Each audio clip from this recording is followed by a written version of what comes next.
Thank you, Arunachal Press Club. Uh, my name is Keom Doni. I am the Vice Chairman of NGO called Youth Mission for Clean River, Arunachal Pradesh. And मेरा बगल में बैठा हुआ है बुंग केपांग नून पर्टिन, जो कि founder कुम chairman है स्वच्छ शिलुक अभियान का. And to my very right there is Kanku Kabak, जो हम लोग का youth mission for clean river का कन्वेनर है वुमेन एंड चाइल्ड डेवलपमेंट या फिर वेलफेयर का. ओके, सो आज जो यहाँ पे अरुणाचल प्रेस क्लब में हम लोग आया है. सो आज का जो हम लोग का जो प्रेस क्लब में आने का जो ऑब्जेक्टिव है वो अवेयरनेस रेस करने का है. आप देखता है अरुणाचल में किस रैपिड वे में इन्वायरमेंट डिग्रेडेट हो रहा है. आप देख सकते हैं कि पोल्यूशन किस टाइप से हम लोग का जो अरुणाचल की जो ब्यूटी है उसको ख़त्म कर रहा है. River, towns and several other places में जो पोल्यूशन जो बहुत रैम्पेड वे में चल रहा है. तो उसका लिए several NGOs, not only NGOs but individuals, government bodies हर तरह से मतलब अपना अप्रोचेस कर रहा है कि हम लोग जो अपना इन्वायरमेंट को सेफ करना है, सिटी को क्लीन रखना है, हाइजीनिक रखना है ना.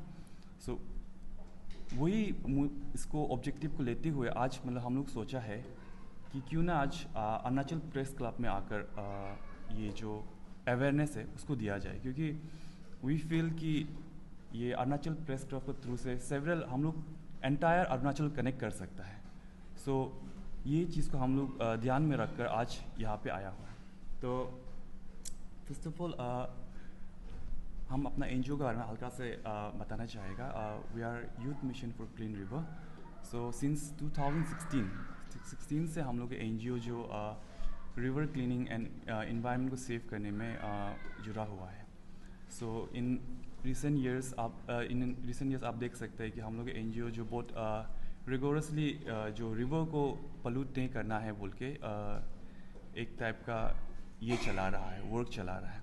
सो इसमें हम लोग जो नॉट ओनली रिवर क्लीनिंग में सिर्फ एम्फसाइज करता है but at the same time हम लोग जो आपका literary event and other awareness event भी कराता है. सो आज यहाँ पे जो आने का जो मेन ऑब्जेक्टिव है कि किस टाइप से हम लोग अपना इन्वायरमेंट को सेव कर सके और अपना जो सिटी है उसको क्लीन रख सके, ये हम लोग एक मैसेज देने आया है.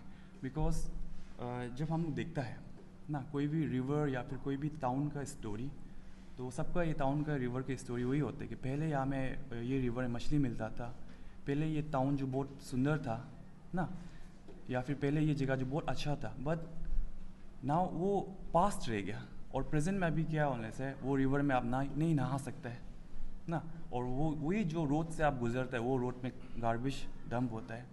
So ultimately who is responsible for it? कौन रिस्पॉन्सिबल है?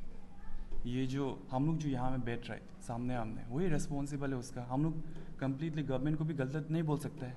सम पार्ट का गवर्नमेंट का गलती है एंड सम पार्ट पब्लिक का भी गलती है, क्योंकि जो क्लीननेस या फिर इन्वायरमेंट को सेव करना है वो एक कोऑपरेटिव थ्रू से होना चाहिए, कोऑपरेशन होना चाहिए. Not only government and not only government का पार्टनरशिप से नहीं बट पब्लिक का पार्ट से भी कोऑपरेशन होना है. तो पब्लिक का पार्ट से किस टाइप से कोऑपरेशन होना है? हम लोग आपको ये नहीं बोलेगा आप लोग सोशल सर्विस में आइए, हम लोग ये नहीं बोलेगा आप लोग रिवर क्लीन में आइए. हम लोग का जस्ट आपसे रिक्वेस्ट है कि ना अपना गार्बेज को प्रॉपर वे में डिस्पोज कीजिए एंड जितना हो सके कम मिनिमम अमाउंट में आप वेस्ट करने के लिए सोचिए. जैसे कि आप सपोज से गाड़ी से जा रहा है, आप चिप्स बाहर फेंक देते हैं सीधा वहाँ से आपका आईना से, आप वॉक कर रहे हैं पानी पी लिया फेंक देता है. सो ये सब को हम लोग एक सेंसिबल वे में सॉल्व कर सकते हैं. आप पानी बोतल लीजिए आपका पास ना, तो वन टाइम जो प्लास्टिक बोतल उसको यूज़ करना नहीं पड़ेगा. चिप्स पैकेट को आप पॉकेट में रखिए, जहाँ डस्टबिन होता है प्रॉपर डिस्पोज कीजिए, है कि नहीं. तो इस टाइप से आप कर सकते हैं. एंड नेक्स्ट पार्ट आता है गवर्नमेंट क्या कर सकते हैं इसमें. सो एज ए NGO हम लोग ये फील्ड में बहुत ट्रेमेंडसली वर्क कर रहा है. And from last previous past year से हम लोग का कुछ एक्सपीरियंस है, तो हल्का सा थ्रू दिस मीडिया से थ्रू से हम लोग शेयर करना चाहते हैं कि जो हम लोग को हाँ लगता है कि हम लोग जितना भी रिवर क्लीन करता है अल्टीमेटली जाके वो कहाँ जाता है? होलोंगी का डंपिंग यार्ड में जाता है, एंड आप सबको पता है कि वहाँ में डंपिंग यार्ड है, and there is no recycle facility in Itanagar या फिर इन आवर नॉलेज अरुणाचल में कोई रिसाइकल फैसिलिटी नहीं है। तो इवन दो मतलब हम लोग क्लीन करने से भी हम लोग को जो क्लीन का जो मकसद होता है एंड पॉइंट में नहीं मिलता है, क्योंकि वेस्ट कभी रिसाइकल ही नहीं हो पाता है। और कुछ जो रिसाइकल हो पाता है वो या फिर वो जो रैक पिकर कबाड़े वाला उठाकर वो सामने का जो आसाम में जो तिनसुकिया तरफ में वहाँ में वो लोग डिस्ट्रीब्यूट कर देता है। तो हम लोग का जो वेस्ट है वो सर्कुलर इकोनॉमी में पार्टिसिपेट नहीं कर पाते उसी का वजह से। तो हम लोग को लगता है कि मतलब गवर्नमेंट अगर चाहे तो मतलब जो रिसाइकल प्लांट IMC का साथ मिलके यहाँ में बनाने से नॉट ओनली मतलब टाउन के लिए बट जो NGO जो वर्क कर रहा है वेस्ट के ऊपर में उसको भी मतलब हेल्प मिलेगा somewhere. And then one more thing we observe here specially जो जहाँ में ज़्यादा पॉपुलेशन है ना, सो रिसेंटली हम लोग तेजू टाउन विज़िट किया था, तो वहाँ में एक very interesting way of they collect the garbages. So वहाँ पे दो टाइप का ट्रक जाता है तेजू टाउन में। एक जो जाता है वेजिटेबल वेस्ट के लिए एक अलग से ट्रक जाता है, वेट वेस्ट बोलता है, एंड जो ड्राई वेस्ट निकलते है उसके लिए अलग से ट्रक जाता है। तो जब इस टाइप से दो टाइप का ट्रक जाता है तो जो रेसिडेंट होता है या फिर जो कमर्शियल प्लेस में जो भी आदमी होता है वो लोग पता चल जाता है कि वेस्ट किस टाइप से सेग्रीगेट करना है। Okay this vehicle is for wet waste, तो वो वेस्ट को अलग से सेग्रीगेट करता है और ड्राई वेस्ट को अलग से सेग्रीगेट करता है। तो शायद ये जो मॉडल है ईटानगर में रेप्लिकेट करने से भी बहुत अच्छा होगा। तो हम लोग ये प्रेस ब्रीफिंग के थ्रू से ये हम लोग IMC को भी मतलब रिक्वेस्ट करना चाहते हैं शायद आप लोग इस टाइप का प्रोसेस को इम्प्लीमेंट करने से ना जो वेस्ट सेग्रीगेशन का जो प्रॉब्लम है वो कुछ हद तक शायद सॉल्व हो सकता है। तो आपसे ये भी अपील है, शायद आप ये भी ट्राई करके देखिए NGO की तरफ से। एंड सिंस गार्बेज जो वेस्ट डिस्पोज करता है वो एक टाइप का हैबिट बन गया हम सब के लिए। घर का डायरेक्ट आप बाहर में नाला है वहाँ फेंक देगा ना, तो ये हैबिट को चेंज करना it's very difficult task. So we believe कि अगर रिवॉर्ड सिस्टम हो तो शायद ये जो हैबिट है उसको भी चेंज कर सकते। जैसे कि सपोज से आप वेस्ट प्रॉपरली डिस्पोज कर रहा है, कोई एक घर वेट वेस्ट अलग से डिस्पोज कर रहा है, ड्राई वेस्ट अलग से डिस्पोज कर रहा है, तो उसको 1 वीक का बाद एज ए रिवॉर्ड 1 किलो आटा, नमक, ये सब अगर इन एक्सचेंज मतलब कोई जो कंसर्न डिपार्टमेंट है उसका इस टाइप से रिवॉर्ड देने से मे भी शायद वो लोग का जो हैबिट में चेंजेस आ सकता है। सो इस टाइप का जो हम लोग का जो सजेशन है उसको आज देने के लिए भी यहाँ आया हुआ है। सो मेरा साथ हम लोग के साथ all the way from Siluk, आप लोग सब जानते हैं सिलुक जो ईस्ट सियांग का क्लीननेस विलेज है, एंड फ्रॉम सिंस 2019 वो क्लीननेस विलेज का जो अवार्ड है वो लेके आया हुआ है। तो यहाँ पे हम लोग के साथ बड़ा भैया केपांग नून पर्टिन जुड़ा हुआ है। सो वो आपको बताया है कि वो किस टाइप से डर्टीएस्ट विलेज को क्लीननेस विलेज में लेके आया। तो हम लोग को लगता है कि जो बंग का जो कहानी सुन के मे भी शायद बहुत लोग मोटिवेट होगा एंड अपना लेवल में हर कोई बंग का इसे ट्राई करेगा हुआ। तो सबसे पहले मैं धन्यवाद देना चाहता हूँ अरुणाचल प्रेस क्लब को, और मेरा नाम है केपांग नोंग बोरांग। मैं सिलुक बस्ती का स्वच्छ सिलुक अभियान का चेयरमैन हूँ। तो ऐसे बात है जैसे कि आप सभी जानते हैं कि प्लास्टिक वेस्ट को लेकर जो हमारा ज़िंदगी में आने वाला परेशानी है वो तो आप सभी जानते हैं। तो कुछ ऐसा है हमारा जो सिलुक बस्ती का कहानी।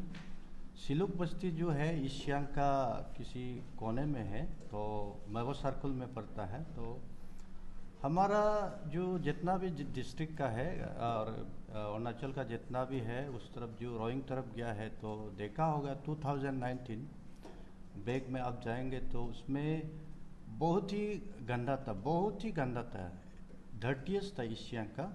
तो जब से ये गवर्नमेंट द्वारा ये CMAC क्लीनेस्ट विलेज का कुछ अवार्ड घोषित किया गया है, तो उस समय हमारा जो है बस्ती ईस्ट सियांग का जो क्लीनेस्ट विलेज था लेडुम था। तो हमने देखा कि उसका YouTube में देखा, तो लेडुम जब कर सकता है हमारा डिस्ट्रिक्ट का, तो हम लोग भी करना चाहिए, मन में लगा है। तो ऐसा हम लोग पहले लेडुम गया है। लेडुम का जो वहाँ का स्वच्छ वॉरियर लोग भी हम लोग को बहुत सजेशन दिया है। उसके बाद जो हमारा जो बस्ती का है उसमें फॉर्मेशन किया है। हमने तो सिर्फ अवेयरनेस दिया है, लोगों को जागरूक किया है। आज सिलुक जिस मुकाम पे है तो उसमें कम्युनिटी पार्टिसिपेशन है, हमारा जीवी का हाथ है, और हमारा स्वास्थ्य सिलुक अभियान का हाथ है, और हमारा सेल्फ हेल्प ग्रुप का ये है उसमें सब योगदान है। तो देखिए, ये जो सफाई का काम है इसको आप सभी जानते हैं कि जैसे कि आपका प्लास्टिक वेस्ट से ज़मीन में ये चला जाने से ज़मीन खराब होता है, कैंसर जैसा बहुत सारा बीमारियां होते हैं। तो ये सब को समझते हुए भी कोई आगे आना नहीं चाहता है, समझते हुए भी ना समझ होगा तो ये स्वस्थ होना मुश्किल होगा। तो ये काम में देखिए हमारा सिलुक ने सब जोड़ा है, बच्चे से बुरा सब ये काम में जोड़ रहा है। क्योंकि हमने जब ग्राउंड में काम किया है तो देखा गया है कि इसमें आपका पैसा से भी नहीं होगा, आपका ये जो साफ सफाई है आपका दिलो दिमाग में होना पड़ेगा, आदमी को तैयार होना पड़ेगा कि हमको साफ सफाई करना है। ये आने वाला बुराइयों को जानना पड़ेगा। क्योंकि आप देख सकता है जैसे कि हम लोग सफा करेगा, आज साफ करेगा, लोगों का दिमाग में नहीं होगा, कल फिर गंदा होगा, कल फिर फेंकेगा। जैसे कि ऐसा कहानी है, जैसे कोई माझी है नाव चला रहा है, उसमें चेंदा हो गया तो पानी भरते जाता है निकलते जाता है, पानी भरते जाता है निकलते जाता है, ज़िंदगी में वही चलते रहेगा। ऐसा नहीं होना चाहिए। हम लोग को वो जो चेंदा है वो बंद करना चाहिए, जागरूक होना है, ये काम में आगे होना है। और मेरा गवर्नमेंट को हमारा जो सरकार है गवर्नमेंट को मेरा यही अपील है कि इसमें हम लोग को ज़्यादा से ज़्यादा लोगों को अवेयरनेस देना है। तो उसके लिए भी फंडिंग दिया जाए। और देखिए, हम लोग मैन्युअली जितना कर सकता है हम लोग करता है, लेकिन ये जो जलाने का आपका प्लास्टिक वेस्ट का जो कलेक्शन करके भी जलाने का जो रीति रिवाज है वो जो ख़त्म नहीं हो सकता है। क्योंकि अगर आप प्लास्टिक इकट्ठा करके भी जलाता है तो वो तो एनवायरनमेंट के लिए हानिकारक है, तो उसको लोगों का ऊपर वो सांस लेने से बीमार का कारण है। वो चीज़ को हम लोग नहीं कर पाता है क्योंकि यहाँ पे रिसाइकल फैक्ट्री नहीं है। ये सब का वजह से मेरा गवर्नमेंट से यही अपील है कि रिसाइकल फैक्ट्री होना है।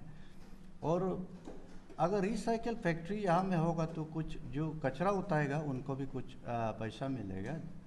जैसे कि आप देख सकते हैं, आप पार्टी में देखिए, कोई भी जब भी त्यौहार होता है तो उसमें हम लोग जो ये चीज़ में काम करता है तो हम लोग देखता है ये क्या है, कौन आदमी ये कचरा को पैदा किया है। देखिए, इसमें ज़्यादातर आपका प्लास्टिक बोतल होगा, सिंगल यूज़ प्लास्टिक ज़्यादातर होता है। तो मेरा कहना ये है कि उसमें आप कैन बियर का ये कैन नहीं दिखेगा, टीना वाला कैन नहीं दिखेगा, क्योंकि उसको आप सामने में भी कई कवारी में भी देख के भी आपको पैसा मिल रहा है, तो उसमें सफा करने का ज़रूरत नहीं होता है। जब पैसा कुछ उसको मिल रहा है तो खुद ब खुद सफा होता है। तो सीधी सी बात यह है कि आप प्लास्टिक को इकट्ठा करके भी कुछ पैसा मिलना है, रिसाइकल फैक्ट्री होना है। तो मेरा गवर्नमेंट से यही अपील है, और जितना भी जनता है, जनता लोग को भी यही अपील है कि देखिए, हमारा जो है यहाँ पर बहुत सा त्यौहार है, न्योकुम है, सलूम है, त्री है, मोपिन है, बहुत सारा त्यौहार होते हैं। त्यौहार का एंडिंग में हम लोग ये करते हैं कुछ सेलिब्रेशन, कैंप फायर वगैरह, नाच गाना करते हैं। तो आपका एजेंडा में लिखा रहता है, तो क्यों ना हमको भी इस तरह से ये जो साफ सफाई का काम है वो भी एजेंडा में होना चाहिए। ये आज फेस्टिवल ख़त्म हुआ तो उतना तारीख को उतना में सोशल सर्विस होना है। एक हम लोग का जो प्रोग्राम का एंडिंग में ये होना चाहिए। मेरा जितना भी अरुणाचल का भाई बंधु लोग से सब मेरा यही अपील है। और ये जो अगर हम लोग चाहे तो जो अरुणाचल का है, जो नॉर्थ ईस्ट का है, हम लोग चाहे तो कुछ हद तक प्लास्टिक यूज़, सिंगल यूज़ जो प्लास्टिक है उसको हम लोग अवॉइड कर सकता है। तो देखिए हम लोग का जो है बेम्बू है, पत्ता से यूज़ करके ये सब हम लोग रिड्यूस कर सकता है। तो हम लोग ये सब में आगे बढ़ना चाहिए, ये काम में आगे बढ़ना चाहिए। एनजीओ को काम साथ देना चाहिए। जैसे कि आप यहाँ हमारा YMCR ईटानगर का भी बहुत ये जो एग्जीक्यूटिव है बहुत मेहनत कर रहा है। तो इसको देखते हुए आपको समय नहीं तो आप सोशल सर्विस में मत आइए, लेकिन जो अच्छा काम कर रहा है उसको गंदा मत कीजिए। तो आप उसको सोशल सर्विस में ही आके उसको मदद करेगा, ये बात नहीं है। जब भाई लोग हमारा जो YMCR का भाई लोग साफ करता है तो आप उसमें साथ देने का अपना, आप घर में बैठ के भी साथ दे सकता है। जब कभी आप बाज़ार जाएंगे तो प्लास्टिक यूज़ मत कीजिए, घर से बैग ले जाइए। और उसमें आप घर से फिल्टर में अच्छा पानी है आपका, उसमें पैसा खर्चा मत कीजिए। घर से बोतल ले जाइए और बोतल को घर में लेके आइए। अगर इस तरह से होगा तो कभी ये, हाँ, अगर इस तरह से होगा तो गंदगी तो एक दिन हम लोग का यहाँ से अरुणाचल से ख़त्म होना है। देखिए आजकल तो टूरिज्म पर सब स्टेट जो है डिपेंड है। हमारा यहाँ तो हरा भरा प्रदेश, ऊंचा ऊंचा पहाड़ है, झरना है, फिर भी हमारा एक इसमें इमेज खराब रहता है कि जहाँ देखो प्लास्टिक बोतल। ये सब चीज़ को लेकर हम लोग इसको गंभीरता से हम लोग लेना चाहिए और हम लोग कचरा नहीं फैलाना चाहिए। मेरा यही जनता से रिक्वेस्ट होगा। कि बड़ा भैया ने बोला आप सभी को कि किस तरह से हम लोग जो है कचरा को मिनिमाइज कर सकते हैं, तो उसी पे मैं एम्फसाइज करके और बताना चाहूँगा कि भले ही जैसे इन्होंने कहा कि आप भले ही वो सोशल सर्विस पे ना आए, लेकिन आप अपना तरफ से एक डिफरेंट वे में भी कंट्रीब्यूट कर सकता है। जैसे कि आप उनको शेयर कीजिए, लोगों को एटलीस्ट बताएं कि ये सोशल सर्विस होने वाला है, इन पे आप भाग लीजिए बोल के। एंड ऑल्सो आपका खुद का सेल्फ कंट्रीब्यूशन भी वही रहेगा कि आप यहाँ वहाँ कचरा को ना फेंके और इसको एक प्रॉपर वे में डिस्पोज कीजिए। एंड सबसे इम्पोर्टेंट चीज़, आज सुबह ही हम लोग पोमा रिवर को है क्लीन करके आए और वहाँ पे हमारा एक क्लीन ड्राइव था। तो हमने वहाँ देखा कि काफ़ी सीनियर सिटीजन जो है उन्होंने भी पार्टिसिपेट किया and also the school going childrens. तो उनको देख के इतना समय बाद कोई ऐसे माहौल देखे वी वर वेरी मोटिवेटेड। तो कहना का तात्पर्य वही है कि आप जो है अपने आसपास का आदमी को भी, उन्हें भी आप एजुकेट कीजिए ये नेचर का बारे में, इम्पोर्टेंस, इन्वायरमेंट को कैसे क्लीन रखना है। तो आप जब पार्टिसिपेट करके और अपने बच्चों को भी जब आप बताते हैं कि उनका इम्पोर्टेंस, तो वो भी सीखते हैं। तो वैसे ही हम उम्मीद करता है कि आने वाला समय में भी आप लोग कोऑपरेट करेगा, क्योंकि इसमें है जो सरकार का और हमारे जैसे NGOs का और पब्लिक का, हम सब का सहयोग अगर साथ में रहेगा तो शायद से भी 0% तक हम लोग नहीं कर सकते, लेकिन जितना सकेगा मिनिमाइज तो एक दिन तो ज़रूर हो जाएगा। Okay, thank you.